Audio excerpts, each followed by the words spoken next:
শুনছেন সবসময় রেডিও ফুর্তি, আর সাথে আছে রাসেল। শুরু হয়ে গেল ভূত এফএম। ঘড়িতে সময় এক্স্যাক্টলি 12টা বাজতে কিছুক্ষণ বাকি আছে। এবং আজকে প্রতিদিনের মতো আজকেও আমাদের সাথে রয়েছেন বিভিন্ন ধরনের বিভিন্ন জায়গা থেকে আসা বিভিন্ন গেস্ট। তারা তাদের এক্সপিরিয়েন্স শেয়ার করবেন এসএমএস এর মাধ্যমে। আপনারাও আপনাদের এক্সপিরিয়েন্স শেয়ার করবেন। কিন্তু কে কে Happy birthday to you. Happy birthday to you. ও, Happy birthday. এবং কেক কাটা কমপ্লিট। আমরা এতক্ষণ পর্যন্ত সবাই মিলে আসলে স্টুডিওতে উপস্থিত ছিলাম এই সময়টার জন্য, যে সময়টায় কেক কাটা হবে, এবং সেই এক কোপে কেকটা কেটে ফেলা হয়েছে। এবং আমাদের গেস্টরা আজকে আমাদের সঙ্গে রয়েছেন রেডিও ফুর্তির, যারা আপনাদের সবসময় পেছনে থেকে এই ভূত এফএম কে সামনে এগিয়ে নিয়ে গেছেন। এবং সবচাইতে বড় ক্রেডিট আপনাদের, যারা এতদিন পর্যন্ত ভূত এফএম এর সাথে ছিলেন। কিন্তু ওদেরকে ইনভাইট করি, এখন যদি এসে যায় কিছু করার নাই, আসলে সবাই মিলে মোকাবেলা করতে হবে। ওকে ওকে অপু ভাই, thank you so much. Thank you.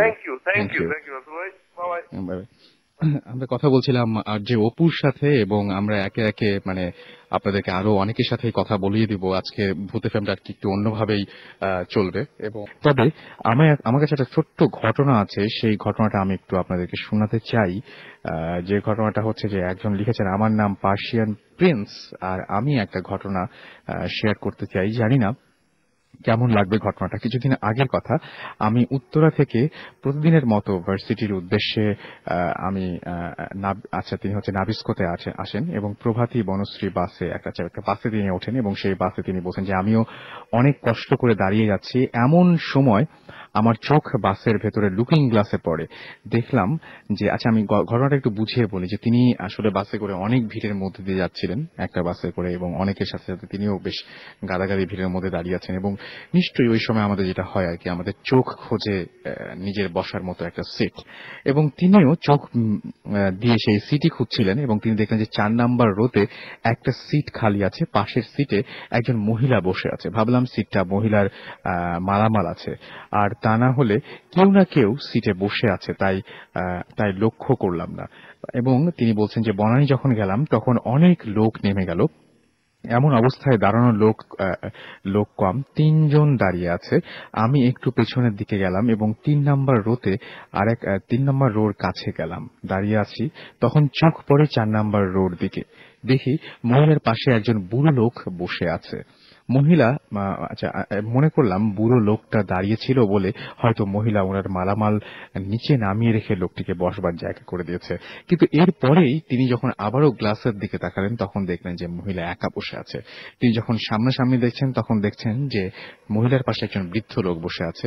এবং তিনি যখন গ্লাসের মধ্যে দেখছেন, তখন দেখছেন যে মহিলার পাশে কেউ বসে নেই। সো এই হচ্ছে ঘটনা। আমি জানি না যে এই ঘটনার কোনো এক্সপ্লেনেশন আছে কিনা, আমি জানি না। আমি পড়ে কিছুই বুঝতে পারিনি। খুব অদ্ভুত ঘটনা ঘটে আমাদের চলার পথে, আমাদের চারপাশে এরকম উদ্ভট সব ঘটনা ঘটে।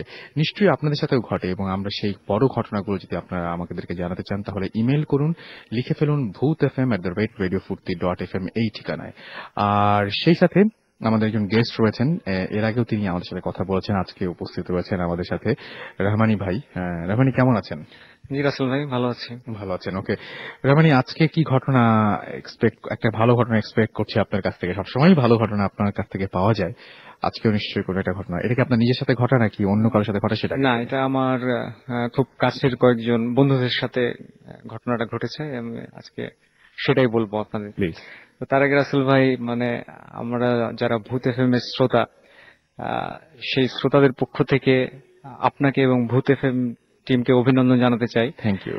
কারণ আমরা খুব ছোটবেলায় গ্রামে মায়ের কোলে বসে বা দাদির কোলে মাথা রেখে আমরা এই সমস্ত গল্পগুলো শুনতাম। তো এই নগর জীবনে ভূত এফএম সেই ঘাটতিটা কিছুটা হলেও আমাদের পূরণ করে। Thank you. এই কারণে আপনাকে অভিনন্দন। আজকে যে ঘটনাটা আমি বলবো সেটা হচ্ছে, এটা 1997 সালের ঘটনা। আমার অনেক প্রায় 25-30 জন বন্ধু মিলে একটা পিকনিকের আয়োজন করে, যে তারা পিকনিকে যাবে। আমি সঙ্গত কারণে তাদের নাম এবং জায়গাটার নাম আমি বলবো না।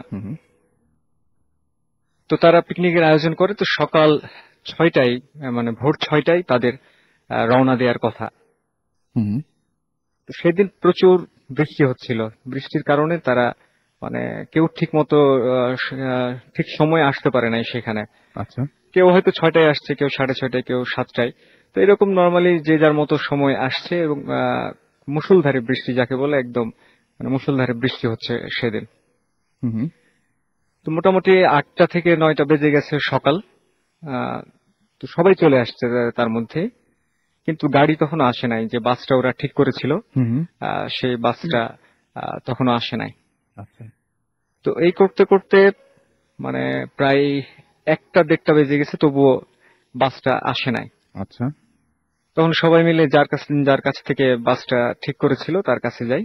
তার কাছে গিয়ে বলে যে এরকম আমরা তো আপনার গাড়িটা নিয়েছিলাম, তো গাড়িটা তো কি ব্যাপার।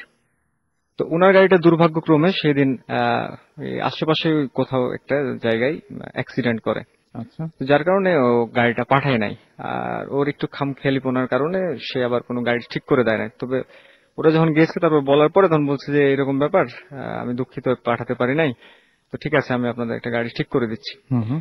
তো ওইখানে আবার ওদের ভিতরে আবার মত দ্বিমত শুরু হলো। কেউ বলছে যে না, এখন তো 1:30 2টা বেজে গেছে, এখন আমরা মানে পিকনিকে গিয়ে কি করব। আচ্ছা।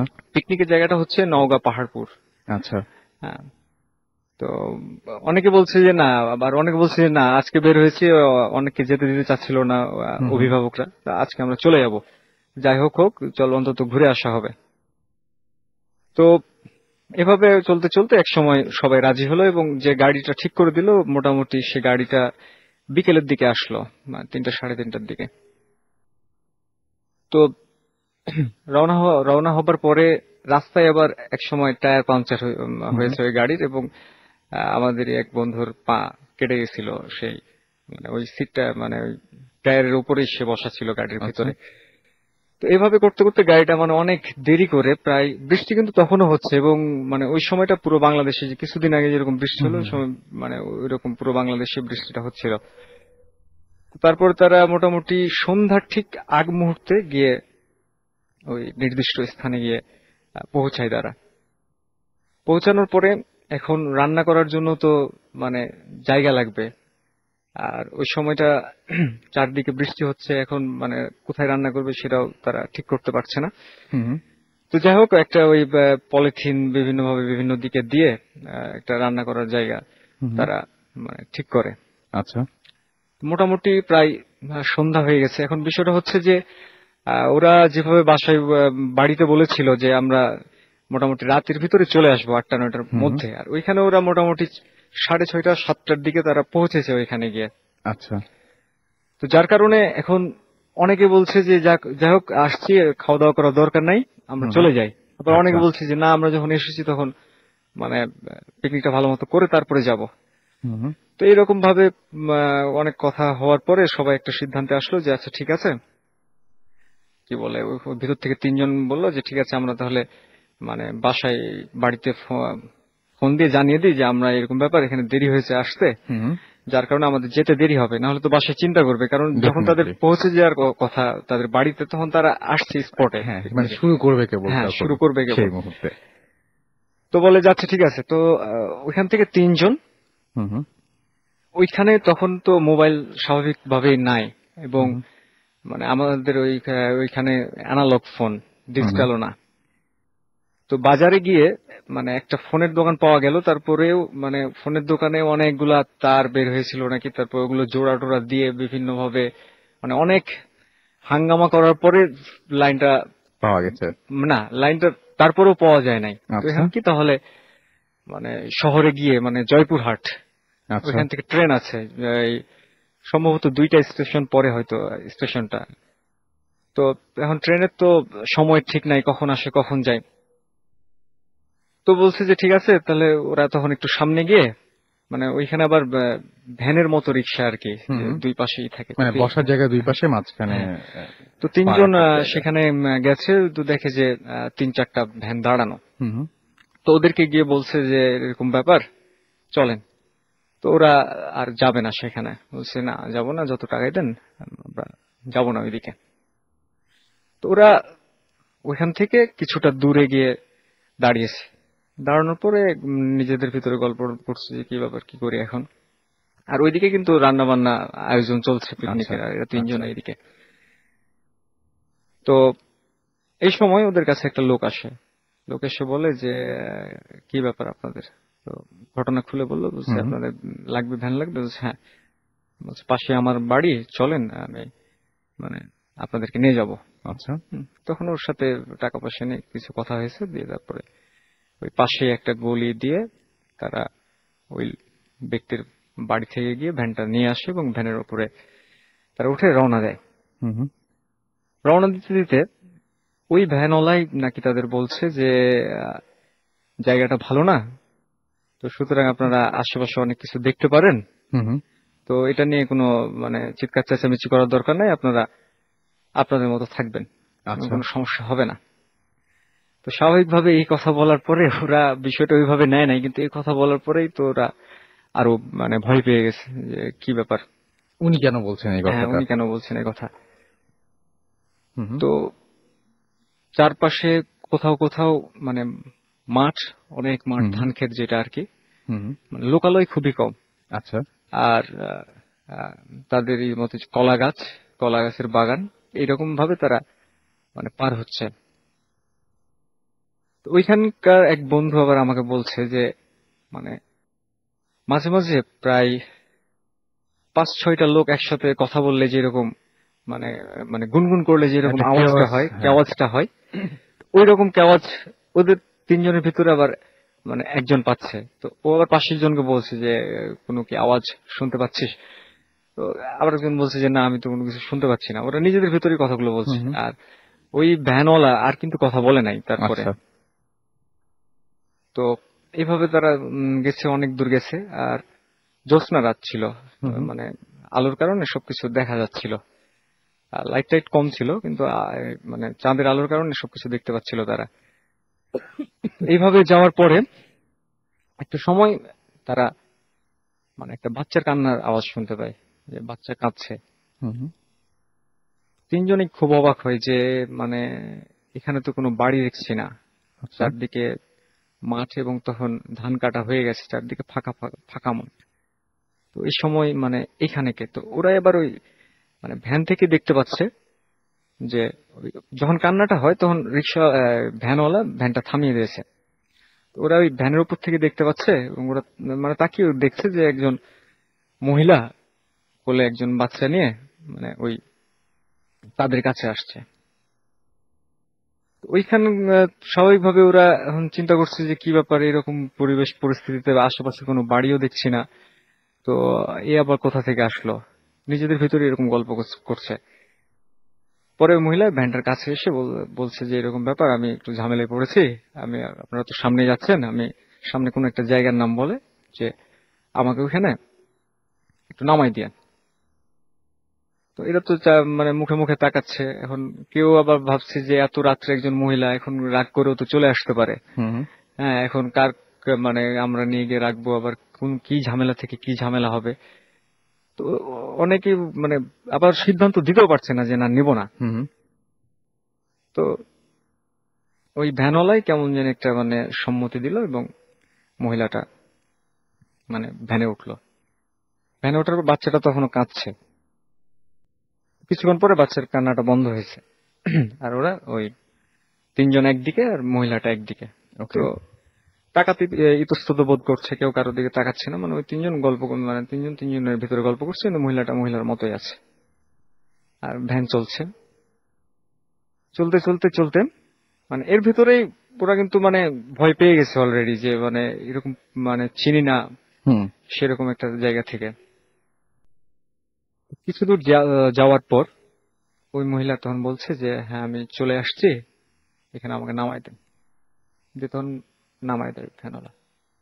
বলছে যে আমি তো পাশে গলি আছে রাস্তার, বলছে আমি তো এখান থেকে যেতে পারবো না, তো 2-3 মিনিটের রাস্তা, আমাকে একটু আগাই দেন।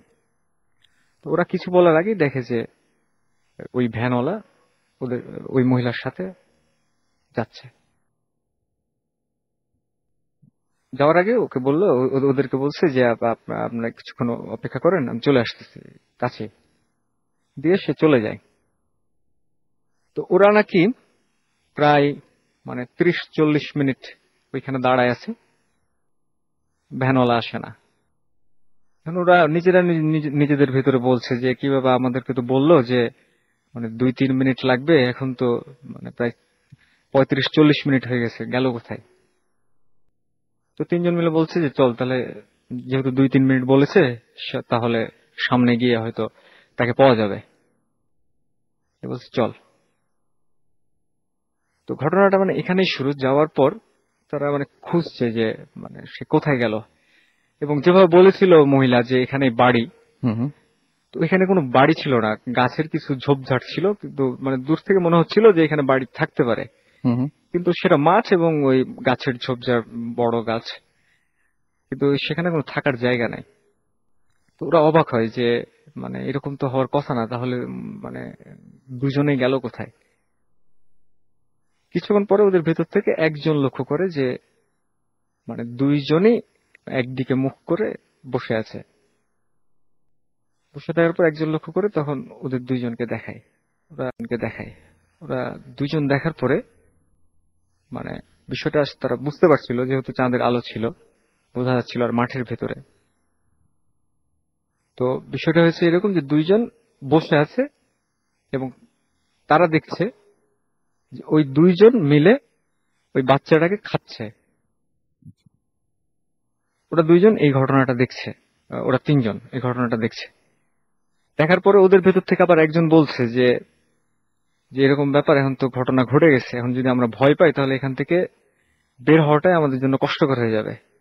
হুম হুম সুতরাং চল আমরা মানে যা দেখেছি না দেখার একটা করে আমরা চলে যাই। এখন ওরা কিন্তু খেয়াল করে নাই, যারা মানে ওই মহিলা এবং হুম হুম ওই ভ্যানওয়ালা, এটা তখন ওই দৃশ্য দেখে মানে মেন রাস্তায় উঠে দৌড়াতে লেগেছে। কতক্ষণ মানে বেশ কিছুক্ষণ দৌড়ানোর পরে তারা একটা মসজিদে গিয়ে, মসজিদের সম্ভবত খাদেম ওকে ঘুম থেকে উঠিয়ে মানে পুরা ব্যাপারটা বলেছে যে এইরকম ব্যাপার। ওদের ভেতরে একজন কিন্তু প্রায় মানে এরকম ভয়ে অসুস্থ হয়ে পড়ছে, আর অসুস্থ হবারই কথা। খাদেমকে সমস্ত ঘটনা খুলে বলে যে এই বিষয়ে এই ঘটনা। তখন খাদেমও তো অবাক যে বাবা তোমরা মানে এত রাত্রে এই পথে কেন? হ্যাঁ, এখানে তো সচরাচর কেউ আসতে চায় না, তোমরা এত রাত্রে। তখন বললো যে চাচা এরকম ব্যাপার, আমরা তো জানি না, এই ঝামেলায় পড়েছি, যার কারণে আমরা মানে এখানে আসছিলাম। পরে ওই ব্যক্তি বা মানে মসজিদের ওই খাদেম প্রায় 4-5 জনকে আবার ঘুম থেকে উঠিয়ে হুম হুম ওদেরকে মানে পিকনিক স্পটে রেখে আসার ব্যবস্থা করে, এবং তারপরে ওইখানে ওই অবস্থায় গিয়ে সব ঘটনা টটনা খুলে বলে। তারপরে ওরা আর মানে ওইখানে আর দেরি করে নাই, চলে আসছে। তো এই ছিল ঘটনা, বুঝতেই পারছি, এবং ঘটনাটা যথেষ্ট ভয়ঙ্কর, এবং এরকম যদি কারোর চোখের সামনে ঘটে তাহলে আমার কাছে এই জিনিসটা মনে হয় মাঝে মাঝে যে সত্যি যদি এত কিছুই ঘটে, মানে এই সমস্ত প্যারানরমাল ব্যাপারগুলো মানুষকে মানে কেন যেন মানে কোন একটা শক্তি তারা তাদের সেই মানে তাদের সেই অ্যাক্টিভিটিস গুলো কেন যেন মানুষকে দেখাতে চায়, আর সেই জন্য ঘটনাগুলো ঘটে। এই যে খাওয়া, একটা বাচ্চা, একটা মহিলা এবং একজন ভ্যানওয়ালা তারা মিলে একটা বাচ্চাকে খাচ্ছিল, এটা হয়তো তাদেরকে না দেখালে এমন কোনো ক্ষতি ছিল না, তারপরে তাদেরকে দেখতে হয়েছে বা তারা দেখেছে। আচ্ছা, যাই হোক, শান্ত আমাকে এসএমএস করেছেন ফ্রম খুলনা, লিখেছেন বার্থডে উইশ করেছেন আমাকে অরণি ভূত এফএম এর, এবং উইশ করেছেন সাদিয়া, লিখেছেন ভাইয়া ভূত এফএম এর বার্থডে উপলক্ষে আপনাকে যারা শুনছেন তাদেরকে মেনি মেনি থ্যাঙ্কস। ওকে। জহির খান লিখেছেন সিলেট থেকে যে আমরা ভূত এফএম অনেক ভালো লাগে, থ্যাংক ইউ সো মাচ। কাউসার লিখেছেন যে আমার আচ্ছা, তিনি লিখেছেন যে কাউসার অ্যান্ড ইমন লিখেছেন বার্থডে উইশ করেছেন আর কি। মহসিন লিখেছেন, মহসিন এবং এটা আর এক কাউসার, স্পেলিংটা আলাদা, মহসিন এবং কাউসার, তারা রাজশাহী ক্যাম্পাস বিবিএ ডিপার্টমেন্টে তারা পড়াশোনা করেন। তারা লিখেছেন যে আমাদের ফাইনাল এক্সাম, তারপরও ভূত এফএম শুনছি। মাশাআল্লাহ, আপনারা তো মানে ভুতুরের কোনো রেজাল্টের জন্য কিন্তু ভূত এফএম দায়ী থাকবে না।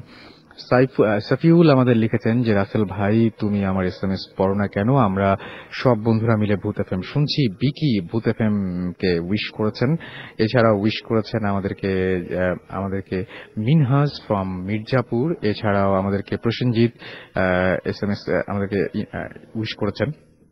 মিসা গল্প শেয়ার করতে চান, আমি তাকে বলবো যে ভূত এফএম এর রয়েছে রেডিওফুর্তি.fm, এখানে ইচ্ছা করলে আপনি আপনার ঘটনা শেয়ার করতে পারেন। ভূত এফএম। হ্যালো রাসেল ভাইয়া, হাউ আর ইউ? আমি মানিক, তিনি সিলেট থেকে এসএমএস করেছেন এবং তিনি বলছেন আই এম ভেরি হ্যাপি যে আচ্ছা ভূত এফএম নিয়ে তিনি এখন ভূত এফএম এর সাথে থাকতে পেরে অনেক খুশি। তো যারা এখন আমাদের এসএমএস পাঠাননি বা এসএমএস পাঠাতে যাচ্ছেন তাদেরকে বলবো যে শাউট লিখুন, মোবাইলের মেসেজ অপশনে যান, সেখানে গিয়ে টাইপ করুন SHOUT শাউট, স্পেস আপনার নাম, স্পেস আপনার মেসেজ, পাঠিয়ে দিন 9840 নাম্বারে। এবং আমাকে দেখতে পাচ্ছি তনুজ এসএমএস করেছেন আমাদেরকে, শাফাত এসএমএস করেছেন, হৃদয়, এছাড়াও আমাদেরকে এসএমএস করেছেন ত্রিনা, মুন্না মোহাম্মদপুর থেকে বার্থডে উইশ করেছেন। এছাড়াও আমাদেরকে আফ্রিদি এসএমএস করেছেন বাঁধন, বাবু এসএমএস করেছেন, আসমা এসএমএস করেছেন শাহিন, হীরা, উজ্জ্বল, রাজীব, ক্যামেলিয়া সহ আরো অনেকে। আমরা আরেকটা ঘটনায় যাব, আর ইন দ্য মিন টাইম আপনারা এসএমএস করতে পারেন। আমরা নেক্সট ঘটনায় যাই। আপনার নামটা একটু বলবেন সবাইকে। হ্যাঁ প্লিজ। দেশে এবং দেশের বাইরে যারা ভূত এফএম শুনছেন সবাইকে জানাচ্ছি শুভেচ্ছা। এবং আজকে ভূত এফএম এর 1 বছর পূর্তি উপলক্ষে এই জন্মদিনে আমাকে আনার জন্য ভূত টিমকে সহ ভূত এফএম এর সবাইকে, সর্বোপরি রাসেল ভাইকে অনেক অনেক ধন্যবাদ। আমি রাজু, রাজশাহী ইউনিভার্সিটি ছাত্র ছিলাম। আমার বাড়ি বাগেরহাট। তো ঘটনাগুলা আমি যে ঘটনাগুলো বলবো বাগেরহাটেরই ঘটনা। আর আমি সুন্দরবন নিয়ে ঘটনাটা একটু শুনতে চাই। আচ্ছা আচ্ছা আচ্ছা, হ্যাঁ আমি ওটা বলছি। মানে আমরা বিভিন্ন জায়গায় ঘটনা শুনছি, আমরা চট্টগ্রামের ঘটনা শুনছি, আমরা রাজশাহীর ঘটনা শুনছি, আমরা বিভিন্ন জায়গাতে বিভিন্ন ঘটনা ঘটেছে, সেই ঘটনাগুলো আমরা শুনতে পেরেছি। বাট এখনো আমরা সুন্দরবন নিয়ে কোনো ঘটনা এই পর্যন্ত শুনি নাই, সো আমরা এখন শুনি। আচ্ছা, ধন্যবাদ আপনাকে। সুন্দরবন আমার দাদির আব্বা, অর্থাৎ আমার আব্বার নানা, উনি নাম হচ্ছে তসিরউদ্দিন। আচ্ছা। তো এটা অনেক আগের ঘটনা। আমার দাদি মারা গেছে 2002 সালে। তো দাদি যখন ছোট ছিলেন, দাদি ছোটবেলার ঘটনা, অর্থাৎ তার বাবা যখন বেঁচে ছিলেন। তো দাদির আব্বা উনি ছিলেন কবিরাজ, অর্থাৎ আমাদের ওদিকে যা বলে যে গুনিন বা এই জাতীয় কিছু। আচ্ছা। তো ওনার শখ ছিল যে প্রতি বছর উনি, এটা শখের বশে হোক আর রেগুলারলি করা হোক, যে প্রতি বছর একবার উনি সুন্দরবন যাবেন। আচ্ছা। হয়তো হরিণ শিকার করতেন, গোলপাতা কাটতেন বা গাছপালা মধু সংগ্রহ করতেন, এবং সাথে একটা অনেক 10-12 জনের একজন টিম নিয়ে যেতেন আর কি। আচ্ছা। তো উনি গুনিন ব্যাপারটা হচ্ছে, আমি একটু বুঝিয়ে বলি। আচ্ছা আপনি বলেন গুনিন ব্যাপারটা কি? আচ্ছা আচ্ছা, বিষয়টা হচ্ছে যে উনি মন্ত্রতন্ত্র জানতেন এবং এই বিষয়টা দিয়ে আসলে যে মানুষের উপকার করা যায় বা বিভিন্ন অ্যাবনর্মাল বা প্যারানর্মাল যে ঘটনাগুলো ঘটে, যে একটা সমস্যা হয়েছে, সমস্যার সমাধান সে হয়তো করার জন্য চেষ্টা করছে।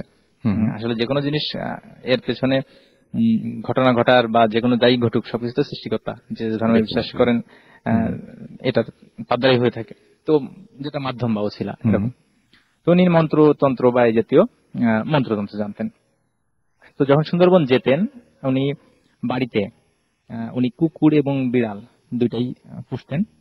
তো ওনার পোষা বিড়াল ছিল। সুন্দরবন যখন যেতেন ওই এলাকায়, যে এলাকাতে সুন্দরবনে যে এরিয়াতে উনি যেতেন, ওই এলাকার বাঘকে তিনি মন্ত্র দিয়ে বন্ধ করে যেতেন, অর্থাৎ বাঘ ওই এরিয়া আসতে পারবে না।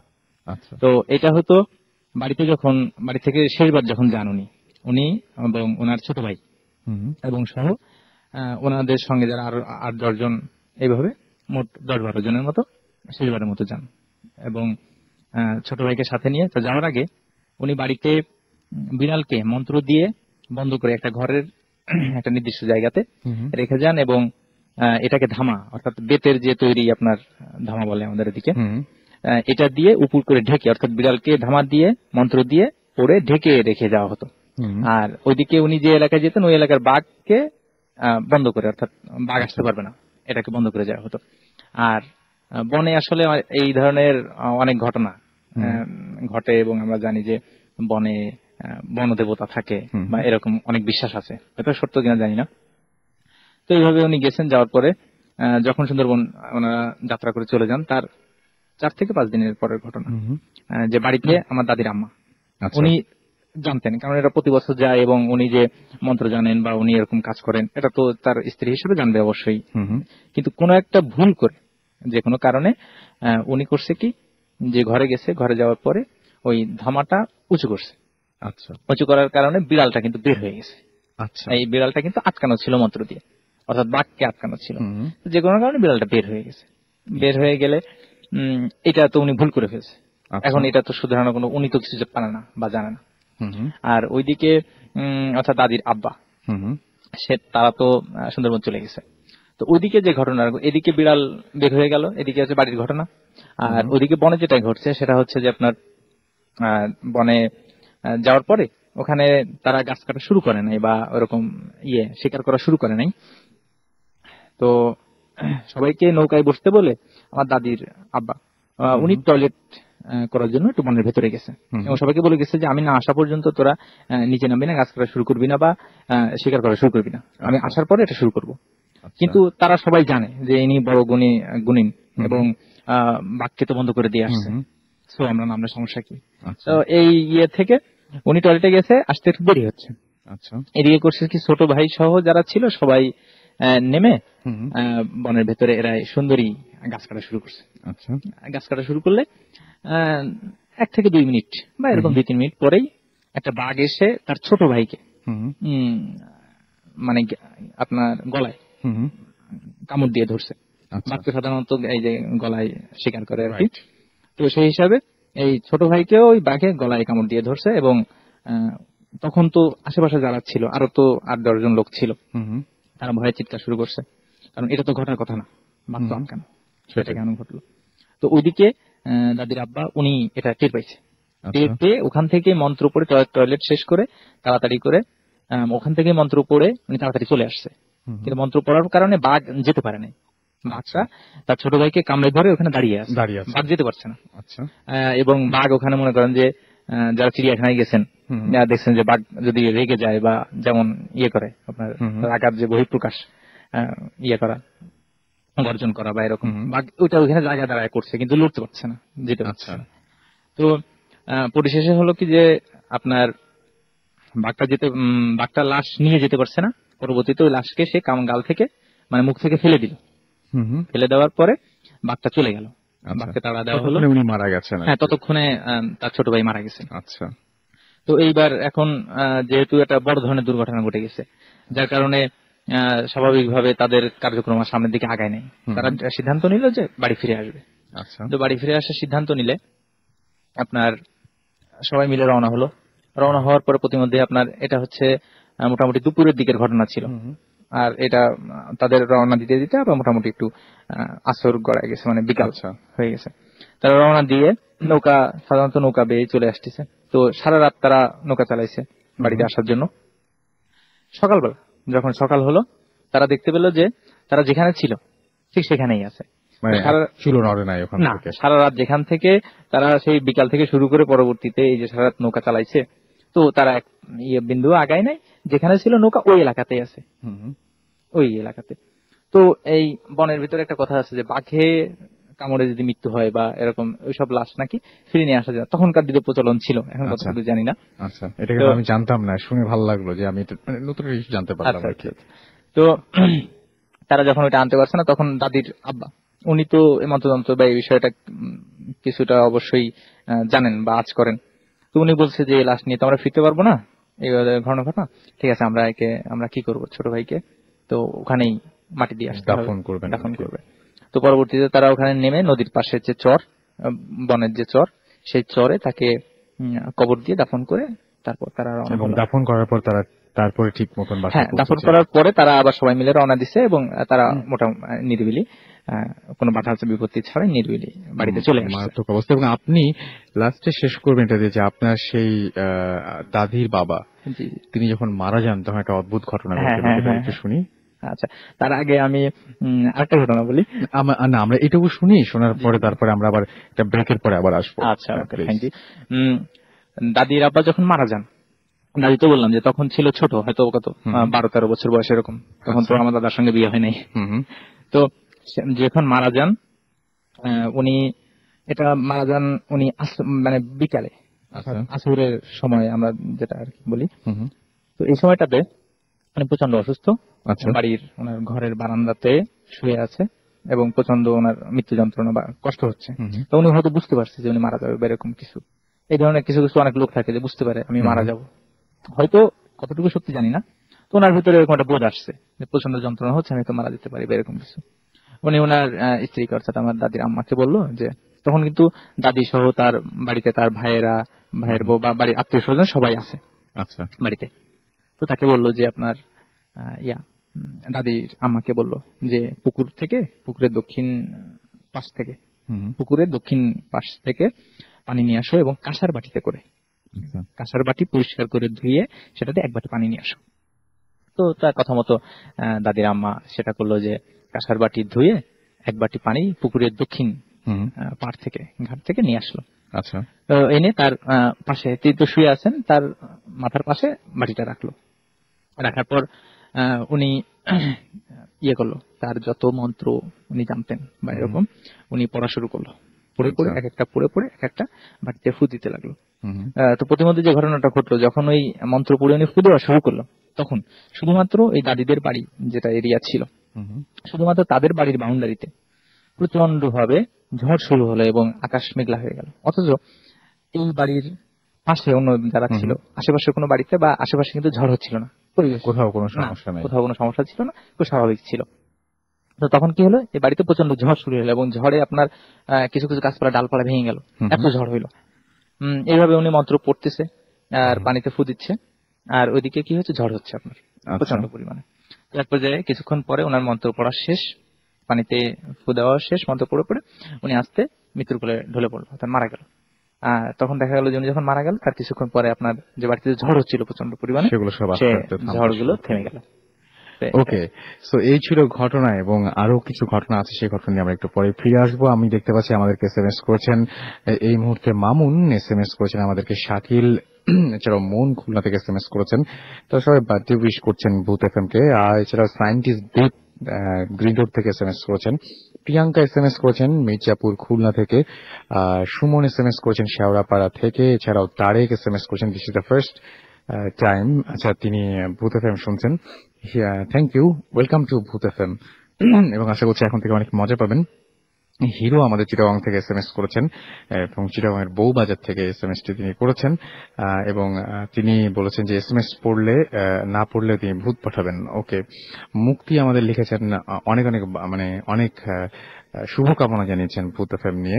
এছাড়াও আমাদেরকে এসএমএস করেছেন ঋতু, তুলি, জুলি, পাখি, হেলাল, রুবেল, এবং তারা সবাই একসাথে ভূত এফএম শুনছেন। মৌটুসি রাজশাহী থেকে এসএমএস করেছেন, এত এসএমএস পাঠাই অথচ পড়া হয় না কেন, আমি এসএমএসটা পড়ে ফেলেছি। এছাড়াও দেখতে পাচ্ছি আমাদেরকে এসএমএস পাঠিয়েছেন,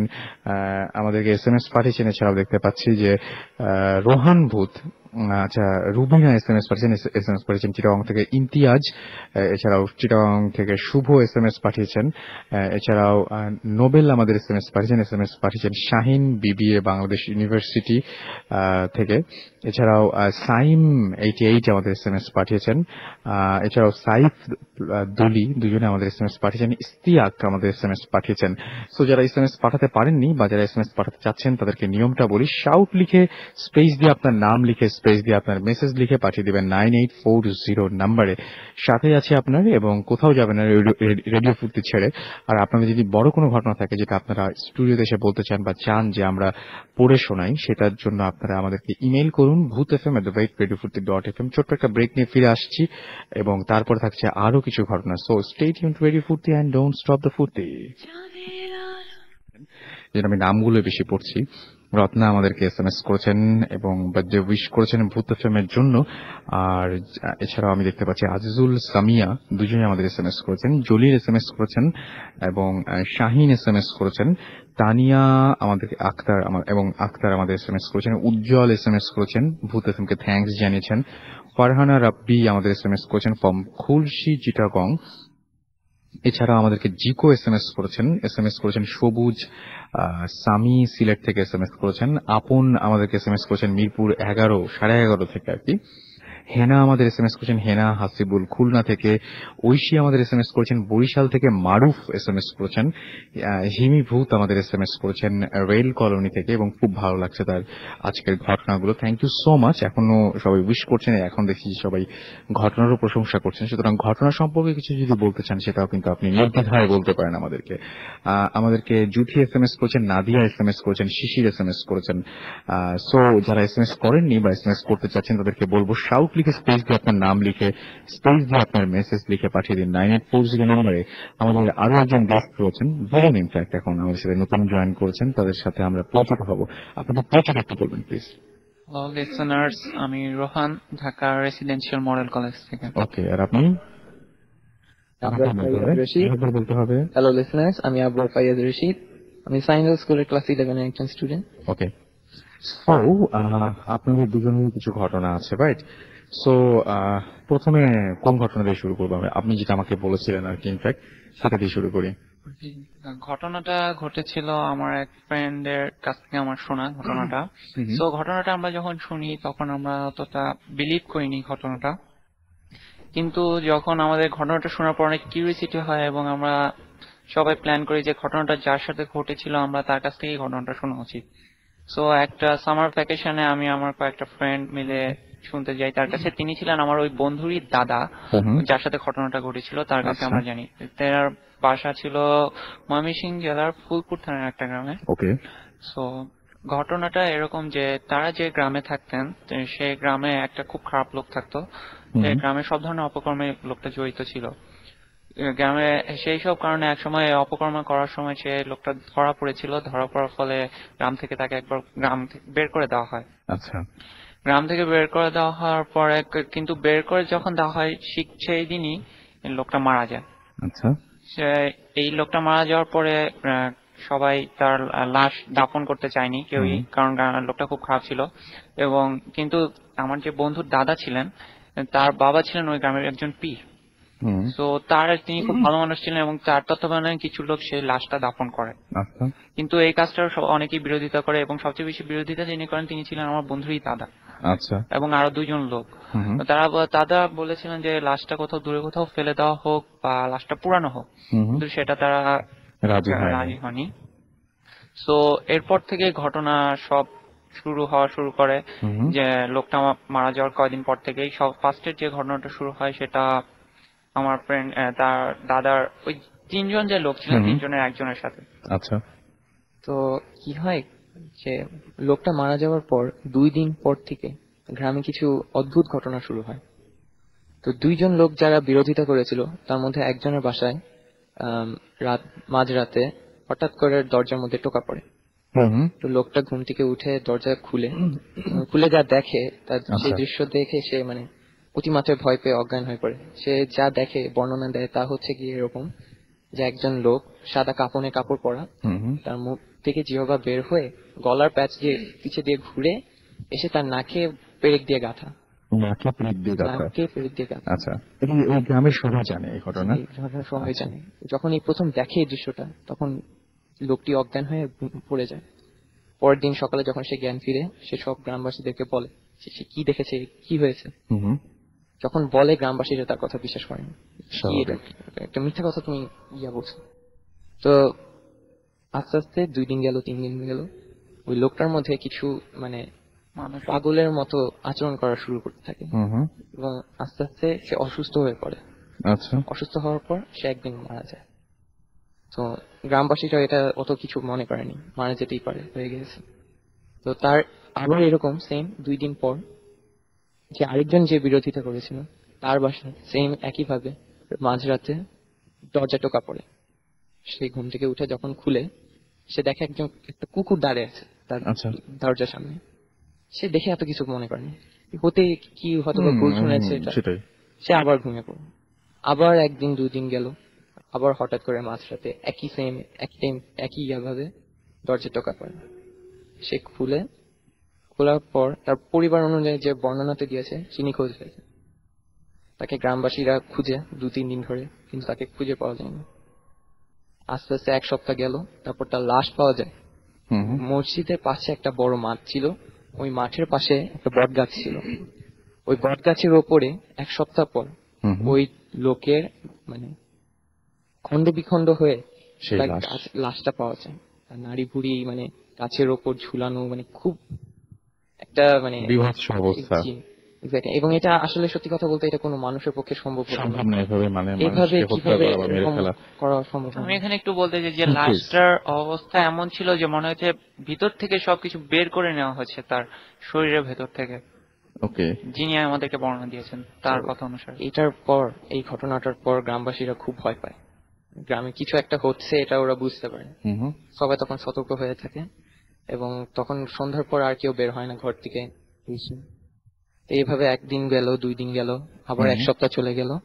তারপর ঘটনাটা ঘটে তার দাদার সাথে, বন্ধুর দাদার সাথে। সে বন্ধুর দাদার সাথে ঘটনাটা এরকম ছিল যে তার বাসায় ঠিক কয়েকদিন পর থেকে এই সেম ভাবে টোকা পড়তে শুরু করে। প্রথমে সে না শুনলেও কিন্তু 2 দিন পরে সে আমল করে সেই জিনিসটা, যে দেখে আসলে কি হচ্ছে এটা। পরে সে যখন দরজা খুলতে যায় তারপর থেকেই সেও নাকি নিখোঁজ হয়ে যায়। আচ্ছা। তার দাদা, তার পরিবার বলেছে সেটা। তো সে নাকি নিখোঁজ হয়ে যায় প্রায় 2-3 দিন পরে তার পরিবারের সামনে, তার যে বাসাটা থাকে বাসার সামনে নাকি উঠানে সে তার পরিবার থেকে অজ্ঞান অবস্থায় পায়। তো অজ্ঞান অবস্থায় পায় প্রথমে তার পরিবার তাকে জাগানোর চেষ্টা করে, কিন্তু প্রথম 1.5 দিনের মাথায় সে কোনো রেসপন্স না পেয়ে যে পীর ডাকা হয়, ওর বাবা যদিও একজন পীর ছিলেন কিন্তু অন্য এক পীরকে ডাকা হয়। তো সে তার জ্ঞান ফিরাতে পারেনি। আচ্ছা। তো আবার ঠিক 3 দিন পরে সেই লোকটার আবার জ্ঞান ফিরে, মানে তার দাদার। আচ্ছা। জ্ঞান ফেরার পরে প্রথমে সে কোনো কথাই মনে করতে পারে না, পরে আস্তে আস্তে সে সব কথা মনে করে এবং এভাবে বলে যে সে যখন তার দরজা খুলতে যায় তখন সে ভেবেছিল তার বাবা এসেছে, কারণ তার বাবা প্রায় রাত জেগে জেগে বৈঠকখানা, গ্রামে থাকে না বৈঠকখানা, যে ওখানে নামাজ পড়ে, আল্লাহর নাম নেন। তো এরকম মনে করেছিলেন, কিন্তু সে দরজা খুলে দেখে যে এরকম এক কাফনের কাপড় পরা লোক তার সামনে দাঁড়িয়ে আছেন। ঠিক সেটা দেখে সে অজ্ঞান হয়েছে। সে অজ্ঞান হয়ে যাওয়ার পরে সে যখন নিজেকে পায়, যে দেখে যে একটা অন্য একটা জায়গায় তাকে একটা গাছের সঙ্গে শক্ত করে বেঁধে রাখা, এবং সেটা দেখে সে প্রায় অবস্থা খারাপ হয়ে যায়। তারপরে সে কিছুক্ষণ পরে দেখতে পারে যে তার সামনে 2 জন লোক প্রায় সেম একইভাবে কাফনের কাপড় পরা, এবং না তাদের জিহ্বাটা গলার পাশ দিয়ে, মুখ থেকে বের হয়ে গলার পাশ দিয়ে ঘুরে নাকের মধ্যে প্যাক দিয়ে গাঁথা। সেটা দেখে, এবং তারা নাকি তার পাশ দিয়ে খুব জোরে জোরে ঘুরছিল সেই গাছটার সাথে যাকে বাঁধা রয়েছে সেই গাছের চারপাশে, এবং এটা দেখে সে আবার অজ্ঞান হয়ে যায়। তারপরে কিছুক্ষণ পরে আবার তার জ্ঞান ফেরার পরে সে যখন দেখেছে ওই 2টা লোক ঠিক তার সামনে বসে আছে এবং অপলক দৃষ্টিতে তার দিকে তাকিয়ে আছে, এটা দেখে সে খুবই ভয় পায়।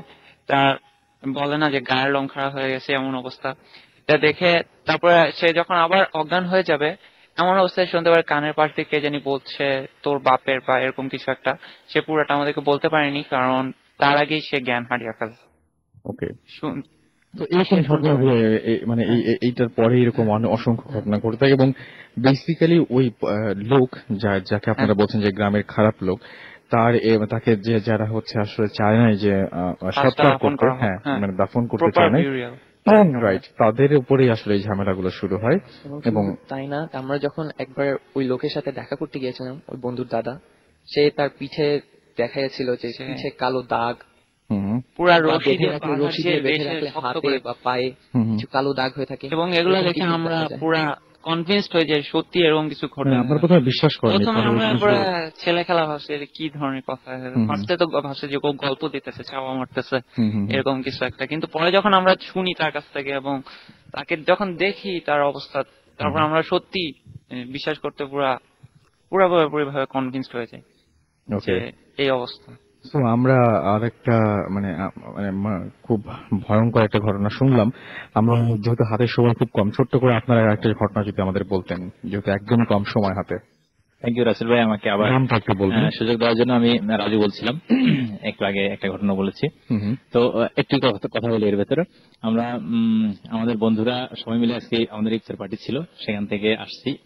তো বন্ধন 01-এর আমাদের বন্ধুদের সবাই একসঙ্গে ইফতার করছি। তো ওদের কথা যে ওরা বলছে যে তুই স্টুডিও গল্প করতে আমাদের কথা যদি না বলিস তো তোদের সাথে যাবি, তোর সঙ্গে আমরা ভূত পাঠিয়ে দিব আর কি, এরকম হুমকি দিয়েছে। Alright, thank you. আপনি যারা শুনছেন এই মুহূর্তে আমাদেরকে মানে আপনার বন্ধুদেরকে বলছি, তো আমরা নেক্সট ঘটনায় যাই।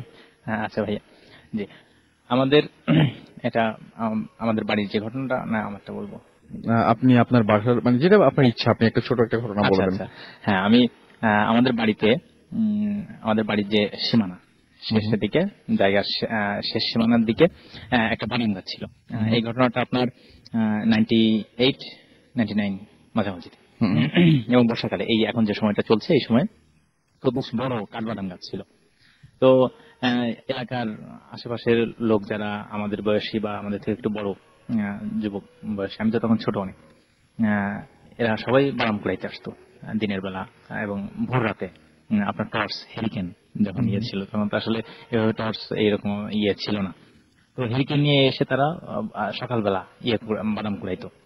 তো ওই বাদাম গাছে নাকি কি একটা সমস্যা ছিল, তো এটা লোকে মুখে মানে কেউ কেউ অল্প অল্প দেখছে, বিস্তারিত কেউ বলতে পারে না। তো আমাদের বাড়ির পাশেই বাবু নাম করে একটা ছেলে, তো বাবু ও রাতের বেলা বিদ্যুৎ ছিল না ওই দিন, বৃষ্টি ছিল, তো আমাদের মেইন রাস্তার পাশে যেখানে দোকানপাট আছে ওখান থেকে দোকানে আড্ডা দিয়ে বাড়িতে যাচ্ছিল একা। তো রাত 11:30-12টা হবে বা এরকম। আর গ্রামের দিকে যখন বিদ্যুৎ না থাকলে যখন যা অবস্থা হয় ওই দিন বৃষ্টির জন্য, ঝড় বৃষ্টির জন্য বিদ্যুৎ একটা অবস্থা হচ্ছে, খুব একটা ভয়ঙ্কর পরিস্থিতি ছিল। তো ও যখন যাচ্ছে তখন ওই বাদাম গাছের নিচে এসে স্বাভাবিকভাবে তো ও বাদাম কুড়াইতো। তো রাতের বেলা ওর কাছে কোনো টর্চ বা কোনো আলো ছিল না, অন্ধকারে আস্তে আস্তে গান গাইতে গাইতে যাচ্ছে। তো যেতে লাগলে হঠাৎ করে বাদাম গাছের দিকে চোখ পড়ে। তো বাদাম গাছের যে চোখ পড়ে ও দেখে যে লাল শাড়ি পরা খুব সুন্দরী একটা মানে নতুন বউ, ধরেন আজকে যদি বিয়ে হয় কোন মেয়ের, তো তার সাজগোজ যেমন হয় আর কি, লাল শাড়ি পরে খুব সেজে গুজে একটা মেয়ে বসে আছে এবং পাতলা স্যান্ডেল পায়ে দিয়ে। ও দেখতে পাচ্ছে বাদাম গাছের উপরে মেয়েটা বসে আছে, বসে পা না যাচ্ছে, এবং ও যখন নিচে থেকে যাচ্ছে তো ওর চোখ যখন পড়ছে ওই মেয়েটার দিকে, তো লাল বউ আর কি। তো ওকে দেখে ওকে ডাকছে যে বাবু এদিকে আয়। এরকম জোরে ডাকলে ও ওইটা দেখে ভয় পেয়েছে, কারণ এখানে কিছু একটা আছে এরকম শুনতো, কিন্তু ওইটা দেখেও আর নিজেকে সামলাইতে পারেনি যে একটা মেয়ে মানুষ নতুন বউ সে গাছের উপরে বসে আছে, আবার রাতে আশেপাশে কিছু নেই। ওইটা দেখে ভয় পেয়ে এক দৌড়ে বাড়িতে চলে গেছে। বাড়িতে চলে যেই বাড়িতে ওর ঘরের কাছে পৌঁছে ফিট হয়ে গেছে। তো ঘরের কাছে পৌঁছে তখন তো মানে চিৎকার করতে গেছে। তো স্বাভাবিকভাবে ওর বাবা মা আশেপাশের যারা ঘরের ইয়ে ছিল চাচা চাচিরা বের হয়ে এসে ওকে ইয়ে করছে, তুলে জ্ঞান ফেরানোর চেষ্টা করছে। তো রাতে আর ওইভাবে জ্ঞান ফিরে নাই, পরবর্তীতে জ্ঞান ফিরছে এবং ওর জ্বর হয়, প্রচুর জ্বর হয়, জ্বর 6-7 দিন জ্বর ছিল। তো এই সময় আমাদের ওখানে যারা একটু ভালো নামাজ পড়তো হুজুর, তাদেরকে এনে ওকে ঝাড়ফুঁক করানো হলো, পড়া পানি খাওয়ানো হলো, ডাক্তার ট্রিটমেন্টও করা হলো। তো ও জ্বর সেরে গেল, ভালো হয়ে গেল, কিন্তু ওই যেদিন ভয় পেয়েছিল, ভয় পাওয়ার পর থেকে ওর মুখের নিচের অংশটা, তো মুখটা একটু বাঁকা হয়ে যায় ওই ভয় পেয়ে মুখ বাঁকা হয়ে যায়, এবং এখন পর্যন্ত আজও ওর মুখটা বাঁকা আছে। এবং সে কিন্তু বিয়ে করছে, তার ছেলে মেয়ে হয়েছে, অনেক বড় হয়েছে, কিন্তু সেই ঘটনার পর থেকে ওর মুখ বাঁকা এবং এখনো বাঁকা আছে। ওই যে আমরা বলি যে রাঙা বউ দেখছিল আর কি, সেটা দেখে ভয় পায়, এটা আর কি। তো এখনো পর্যন্ত সেটা ঠিক হয়নি? না, এখনো পর্যন্ত ওটা ঠিক হয়নি, ওই অবস্থাতেই আছে। আচ্ছা, আপনি আমাকে ছোট্ট করে যে কোডলা ঘটনাটা একটু বলবেন ছোট্ট করে? আচ্ছা, এটা হচ্ছে আসলে আমার একটা খালাতো বোনের উপরে ওকে জিনের আসর করছিল। তো জিনের আসর বলতে খারাপ জিন এটা।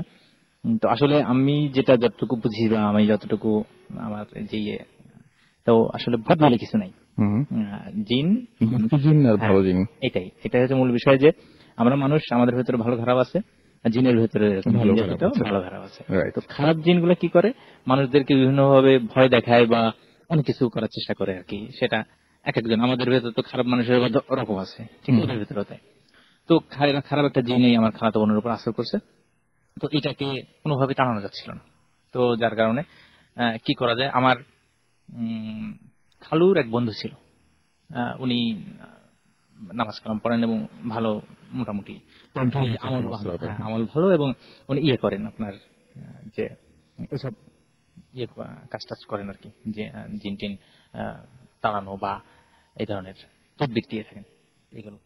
তো ওনাকে ডাকা হলো, ওনাকে ডাকার পর উনি ট্রিটমেন্ট করতেছেন। তাই ট্রিটমেন্টটা চলছিল প্রায় আপনার 3 মাস বা 3.5 মাস, এতদিন ধরে, খুব লং টাইম ছিল। তো আমি 2-3 দিন সরাসরি ট্রিটমেন্টটা দেখছি আর কি। তো একদিন আপনি ইয়ে করলো যে মোমবাতি জ্বালিয়ে ওকে সামনে বসায়, এরপর মোমবাতি নিভাইয়া দিল এবং জিন আনা ইয়ে করলো। তো জিন ওর উপর আসর করলো, আসর করে আসার পর ও কথা বললো, ওর গলাতেই কথা বললো। তো জিনটা ছিল খুব দুষ্ট প্রকৃতির এবং ও যাবে না এরকম বললো। এরপরে ঝাঁটা, আমরা যেটা বলি আর কি, ঝাড়ু দেওয়ার জন্য যে ঝাড়ু, সেই ঝাড়ু দিয়ে ওকে পেটানো হলো প্রচুর। আমাদের এই অনেক সময় পত্রিকাতে আমরা কিন্তু এখনো দেখি এই ধরনের চিকিৎসা চিকিৎসা হয়। তো কোন কোন ক্ষেত্রে অপচিকিৎসা কোনটা কি জানি না, ওটা যে আমি যে বোনের ঘটনা ঘটছি, ওকে ঝাড়ুটা করা হলো, ও তারপর অজ্ঞান হয়ে গেল। কিন্তু এরপর যখন ওর জ্ঞান ফিরে আসলো প্রায় ঘন্টা দেড়েক পরে, তখন কিন্তু সুস্থ, মানে ওকে যে পেটানো হয়েছে ওর গায়ে কোনো দাগ নাই বা ব্যথা বা এরকম ব্যথা নাই, এরকম কিছু হয় নাই। আচ্ছা আচ্ছা, এইভাবে গেল। এরপরে মোটামুটি চিকিৎসার শেষের দিকে ওকে এমন করা হয়েছে যে আপনার পুকুরের পানিতে চুবানো হতো, অর্থাৎ একটানা মনে করেন যে 2 ঘন্টা 3 ঘন্টা পানিতে চুবাইতো, পানির নিচে ডুব দিয়ে রাখতো। অনেকক্ষণ পরে যখন নিঃশ্বাস বন্ধ হয়ে যায় আবার উঠেতো, এভাবে করে। কিন্তু পরবর্তীতে কিছু হইতো না, তাৎক্ষণিকভাবে যখন করতো তখন খুব খারাপ লাগতো আমাদের দেখে। মোটামুটি শেষের দিকে যে ঘটনা, যে নতুন যে কোদাল আমরা বলি, মানে সেই চিকিৎসার শেষ অংশে আর কি, এটাকে অনেকেই যারা শুনছেন কিভাবে নেবেন জানি না, যে স্বাভাবিকভাবে যে সায়েন্স এটাকে কখনোই করে না, সাপোর্ট করে না। করে এই যে না। আপনি বলেন ঝাঁটা দিয়ে পেটানো বা পানির নিচে ডুবে রাখা, এগুলো আসলে যে এগুলো যে ক্ষতিকারক, বা আপনি বলেন যে পরে আবার সুস্থ হয়ে যায় সব, মানে ঘন্টা দেড়েক পরে, এবং কোনো দাগ থাকে না এবং একদম পুরোপুরি সুস্থ মানুষ এবং আগের কোনো অনুভূতি থাকে না ব্যথার, এই ব্যাপারগুলো তো কোনোটা সাপোর্ট করে, সেটা আমরা সায়েন্সের উদাহরণ দিব না। আচ্ছা, তো শেষে যেটা হলো যে শেষের দিকে নতুন একটা কোদাল, বড় ধরনের বড় যে কোদাল, সেই কোদাল কিনে এনে এই কোদালকে আগুনে পোড়ানো হলো। আচ্ছা, এটা আমার চোখের সামনে, মানে আমি বললাম 3-4 দিন আমি নিজে চিকিৎসাটা দেখেছি। আচ্ছা, তো আগুনে কোদালটা পোড়ানো হলো। পোড়ানোর পরে এটা যখন কামারের দোকানে আগুনে পোড়াইলে লাল হয়ে যায়, একেবারে পুরা লাল, সেই লাল রং যখন ধারণ করছে, তখন আপনার বস্তা, যে পাটের যে বস্তাগুলা, আগের দিনে চাউলের বস্তাগুলা যে পাওয়া যায়, ওই ওরকম বস্তা মুড়িয়ে, যে এই যে চিকিৎসক যে ছিল আর কি, আমার খালুর বন্ধু, উনি এটাকে ওই এক পাশ, অর্থাৎ কোদালের এক পাশকে ধরে ওই খালাতো বোনের মাজায়, আপনার পেছনের দিকে কাপড়টা উঠিয়ে মাজার মাঝামাঝি পিঠের একটু নিচের দিকে আর কি, ওখানে সেঁকা দিয়েছে। অর্থাৎ ওই গরম কোদাল ওই লাল সহ তাকে চেপে ধরা হয়েছে। আমরা স্বাভাবিকভাবে চিন্তা করছি তো সে তো পুরো ওখান থেকে হয়ে যাবে, তার কথা না, কারণ স্বাভাবিকভাবে একটু গরম, আর সেখানে একেবারে উত্তপ্ত করে ওটাকে রঙিন লাল করে ফেলা যে গরম, ওখানে কিছু থাকার কথা আছে না। তো তাকে দিল, দেওয়ার পরে এইভাবে দেওয়ার পরে আরো সাথে আরো চিকিৎসা ছিল আর কি, ঝাড়ফুঁক ছিল, তেল মালিশ টালিশ করতো। তা ওটা করলো, আমরা অবাক হয়ে গেলাম যে ওইটা দেওয়ার পরেও পরবর্তীতে দেখা গেল কি, যে তার কিছু হয়নি, ওখানে এমনকি একটা দাগও পর্যন্ত স্পট পড়েনি। অথচ যিনি ওটাকে ওই যে আপনার পাটের যে ব্যাগ বস্তা, সে বস্তায় করে ধরে, অর্থাৎ কোদালটাকে ধরে যে চাপা দিয়েছে, তো ওনার হাতে ফোসকা পড়ে গেছে, ফোসকা পড়ে গেছে, কিন্তু যাকে চাপা দিয়েছে তাতে আমার বোনকে, ওর কিন্তু আপনার কিছু হয়নি এবং এখন সুস্থ আছে। এখন ওইটা পরবর্তীতে আপনার প্রায় 3.5-4 মাস চিকিৎসার পরে ওটা চলে যায় এবং এখন সে পুরোপুরি সুস্থ আছে। Thank you. আমাদের হাতে একদম সময় কম, আমাদের রহমানী ভাইয়ের কাছে আমরা একটা ছোট্ট ঘটনা শুনি, যেহেতু একদমই সময় কম, আরেকটা ঘটনা শোনা যায়।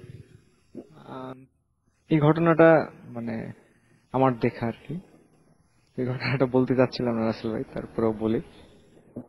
তো এটা আমি যেখান থেকে পড়াশোনা শেষ করেছি সেখানে বিষয়টা হয়েছিল এই রমজানের সময় ঘটনা। তো আমি বাথরুমে গিয়ে ফজরের জন্য আর কি, ফজরের নামাজের জন্য ওযু করছি।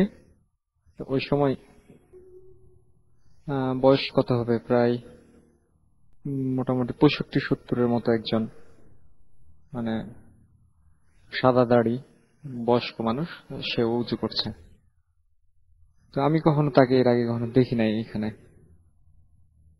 তো আমি চিন্তা করলাম যে হতে পারে, মানে অনেক তাবলিগ তো আসেই, তো সেক্ষেত্রে কেউ হয়তো ওখানকার কেউ হয়তো হতে পারে। তো আমি উজু টুজু করে আমি যখন রুমে গেলাম, তখন আমাকে বলছে যে তোকে তো একজন খুঁজে গেল। আমি আবার অবাক যে আমাকে এখন কে খুঁজে গেল। তখন যে বর্ণনাটা দিল, আমি যে লোকটাকে দেখলাম, সে লোকটা আমাকে সে রুমে খুঁজে গেল। এটা আবার মানে আমার কাছে অবাক লাগলো, আবার মানে বুঝলাম না যে আসলে ঘটনাটা কি হলো। পরের 2-3 দিন পরে সেম ঘটনা, মানে পাশের রুমের একজনের সাথে, এবং সে যেরকম বর্ণনা দিল পুরো আমার বর্ণনার সাথে মিলে যাচ্ছে। মানে এইরকম একজন ব্যক্তি উজু করতে গিয়ে তাকে দেখা গেছে, এবং ও যখন উজু করছে এর ফাঁকে সে ওকে খুঁজে গেছে এরকম একজন লোক।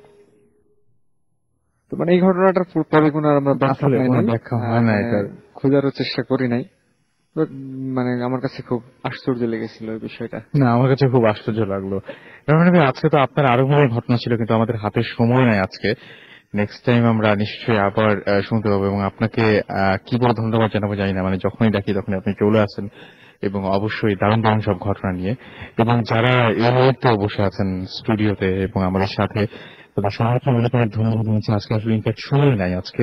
শুধুমাত্র একটা কথা বলবেন, ছোট্ট করে একটা কথা বলবেন, যে আপনারা, আমি ছোট করে তারা পুরো যেহেতু আছে বলে দিই, যে আপনারা দুজন যারা এসছেন তারা রাস্তা দিয়ে যেতে যেতে কোন একটা রাতের বেলা দুজন মিলে একসঙ্গে বেরিয়েছিলেন এবং একটা অদ্ভুত জিনিস দেখেছিলেন। বর্ণনা দেবেন, শুধুমাত্র সেই বর্ণনাটা দিবেন যে কি দেখেছিলেন রাস্তায় অনেক রাতে। ঘটনাটি ঘটেছিল 3 মাস আগে। ঘটনাটা বলার সময় নাই। আচ্ছা ঠিক আছে, বলি। যা দেখেছিলাম তা হচ্ছে গিয়ে, মানে একটা বুড়ো মানুষ 80 to 90 years old যেরকম থাকে, তার জায়গাটা বলেন, জায়গাটা অনেক জায়গাটা সুন্দর হচ্ছে হয়তো। গিয়ে মোহাম্মদপুরের ঢাকা মডেল স্কুলের ঠিক পাশে বিহারিং ক্যাম্পে, ওইখানে।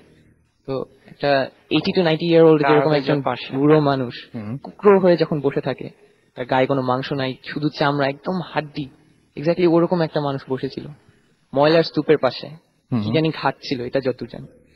প্রথমে এটা আমাদের কাছে তেমন কিছু মনে হয়নি, কিন্তু যখন সে তাকায় আমাদের দিকে, তখন দেখি তার মাথা 4 থেকে 5 গুণ নর্মাল মানুষের চেয়ে বড়। এটা একটা মানে আনবিলিভেবল প্রথমে মনে হয়েছিল, কিন্তু আমরা প্রথমে মানে দাঁড়িয়েছিলাম, কিছু বুঝতেছিলাম না যে কি হচ্ছে মানে কি বস্তু না মানুষ না কি, আমরা এটা আসলে বুঝি।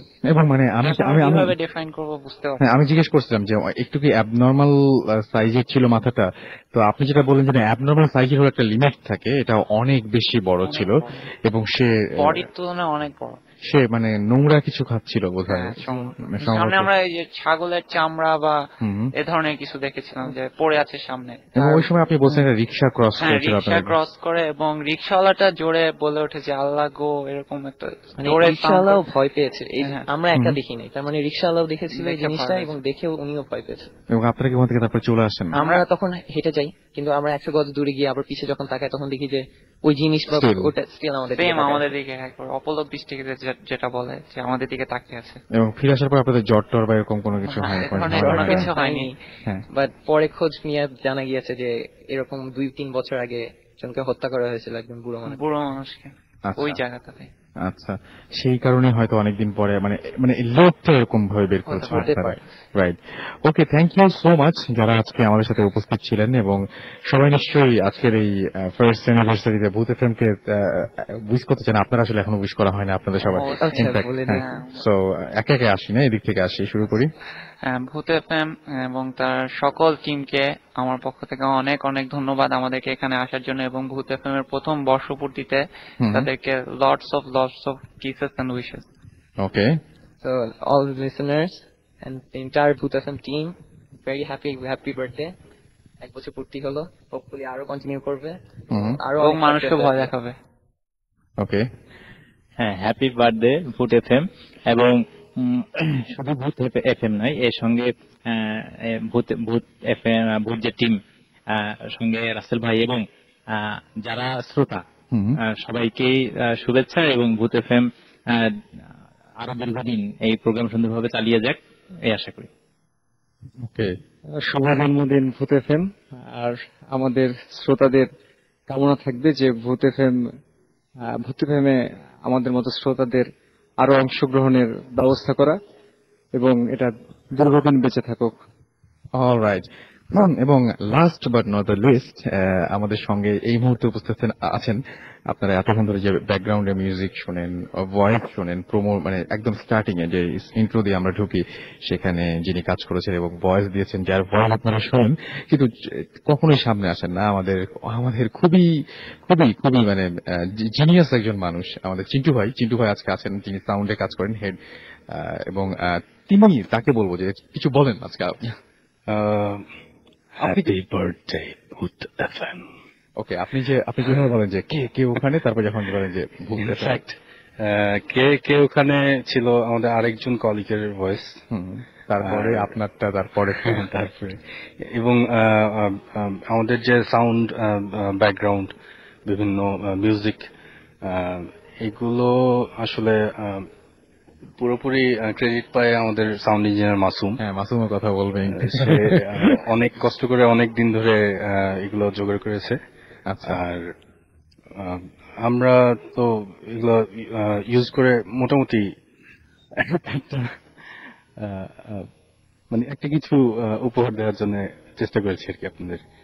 বাট ভূত এফএম নিয়ে আমাদের আসলে বলার যতটুকু তার চাইতে ফিল করার ব্যাপারটা অনেক বেশি।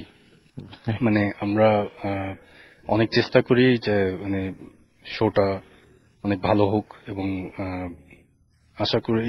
আশা করি সবারই ভালো লাগে শোটা। অনেক দূর দূরান্ত থেকে আমাদের SMS আসে, অনেক অনেক পছন্দ করেন সবাই, আমি জানি। আর কিছু একদম বলার নেই। 1 বছর হয়ে গেল, দেখতে দেখতে বলবো না, এটা শুনতে শুনতে সেটাই। কিন্তু অনেক আমার নিজেরই অনেক ভালো লাগে শোটা শুনতে। আমি আশা করবো যে সবারই ভালো লাগে আর কি। Thank you. মাসুম ভাই তো আছেনই আমাদের মাঝে মাঝেই, যিনি কথা বলেন। তো মাসুম ভাই সবাই একটু উইশ করেন অ্যাটলিস্ট। হ্যাপি বার্থডে ভূত এফএম। হ্যাপি বার্থডে ভূত এফএম। এবং এই যে আমাদের আরেকজন ছিলেন, তিনি কেন যেন ঢুকছেন না ভেতরে, তাই না? সে খুব টায়ার্ড। ওকে, তো তাকে আমরা ধরে দিতে পারতাম যে আপনারা অনেকে SMS নিয়ে বিভিন্ন সময় বলেন যে SMS ঠিক মতো পড়েন না, এই করেন না, ওই করেন না। দায়িত্ব যিনি ছিলেন, সেই দায়িত্বপ্রাপ্ত মানুষটি তিনি এই ঘরের মধ্যে ঢুকছেন না, নাহলে তাকে আমরা একদম সরাসরি ধরে দিতাম। এনিওয়েজ, থ্যাংক ইউ গাইজ যারা এতক্ষণ আমাদের সঙ্গে ছিলেন, এবং আগামী সপ্তাহে আবারও কথা হবে। এবং এখন আপনাদেরকে আরো একবার বলি যে আমাদেরকে ইমেল পাঠানোর অ্যাড্রেস হচ্ছে boothfm@radiofurti.fm। যারা আজকে এখানে উপস্থিত ছিলেন, যারা আমাদের সাথে পার্টিসিপেট করলেন, যারা আমাদেরকে উইশ করলেন, যারা এতক্ষণ পর্যন্ত শুনলেন এবং আগামী সপ্তাহেও শুনবেন, এবং যারা এই মুহূর্তে আমাদের ঘটনা পাঠাচ্ছেন, SMS পাঠাচ্ছেন, সবাইকে অনেক অনেক অনেক অনেক ধন্যবাদ। 1টি বছর কাটিয়েছি, আরো সামনের বছরগুলো আপনাদের সাথে নিয়ে যেতে চাই এইভাবেই। সুতরাং সাথে থাকবেন, এবং অবশ্যই ভালো ভালো মানে ভয়ঙ্কর ভয়ঙ্কর সব ঘটনাগুলো পাঠাবেন আগের মতোই, এবং নাম, ঠিকানা, ফোন নাম্বার উল্লেখ করতে ভুলবেন না। আরো একবার বলছি, boothfm@radiofurti.fm আপনাদের সেরা ঘটনাগুলো পাঠিয়ে দিন। আজকের মতো এখানেই শেষ করছি। আগামী শুক্রবার আবারও ভূত এফএম নিয়ে ফিরে আসবো। সেই পর্যন্ত সবাই ভালো থাকুন, সুস্থ থাকুন, সুন্দর থাকুন, মোস্ট ইম্পর্টেন্টলি ফুর্তিতেই থাকুন।